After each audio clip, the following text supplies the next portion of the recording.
A Brief History of the Avignon Papacy, I guess, by Mr. Taco Eater. So, Europe is Catholic. That means there's a Pope. He lives in Rome, and his name is Boniface VIII.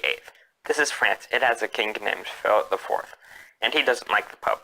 But it's okay, because the Pope doesn't like him either. So he hires a bunch of guys to go kill the Pope, and then they fail. And then the Pope dies of shock a month later, and all the Italians get really angry. Time to elect a new Pope now. How about this guy from France, Pope Clement V? Did I mention he's French? That means he has to be loyal to the King of France. Now it's time for him to go to Rome, because that's where the Pope lives. Those Italians look very angry, said Clement V. So he decides to take the papacy and push it somewhere else. So now the papacy is in Avignon. So they had to build a castle for the Pope to live in. It's called the Palais des Papes. That's French for Palace of the Popes. And it's really big. In fact, it's so big that it's the biggest castle in all of Europe. During this time, the economy in France flourished, especially the area around Avignon, while Italy slowly started to decline. A few popes later, we've now gone through 6 popes, and all of them are French. Now we're on to Pope Gregory XI, and he has finally decided to move back to Rome. And then he died, and all the Italians are still really angry. Time to elect a new pope now. Since we're in Italy this time, the Italian cardinals elect an Italian pope, Urban VI.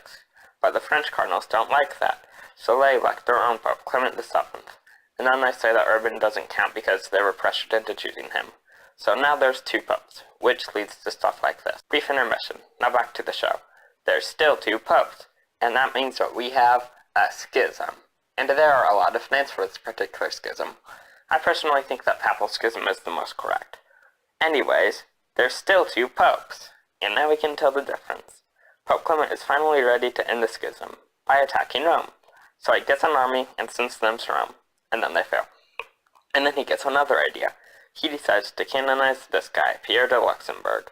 They get him beatified, but Rome wouldn't actually let them canonize him. So now nothing happens for a while, so this is a segment that I like to call A Brief History of Popes Dying. So Pope Urban dies, and his successor is Pope Boniface IX. And then Pope Clement dies, and his successor is Pope Benedict XIII. And then Pope Boniface dies, and his replacement is Pope Gregory XII.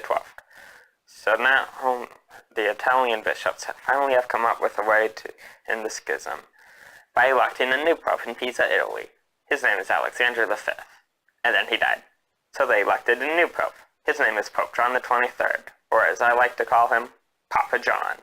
Now the whole point of electing Papa John is to have him call a council, because you need a pope to do that. And so he called the Council of Constance.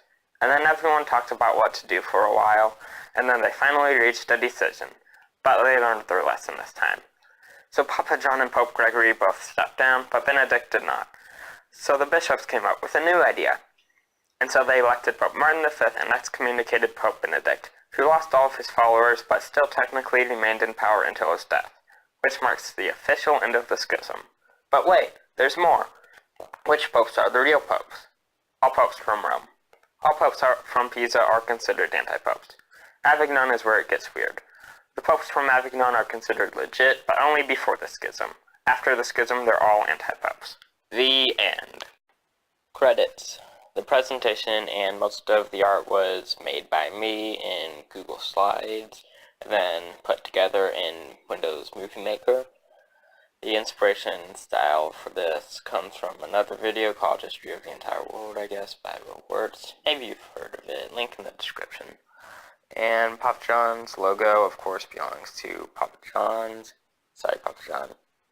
And finally, all images not made by me were found on Google Images, specifically map of Europe, French flag, light bulb, Pierre de Luxembourg, and of course Papa John. We're excited. Pretty much all this information comes from the always super reliable Wikipedia.com. And finally, if you have any suggestions for a future video, please leave a comment and I will look at it. Thank you. Goodbye.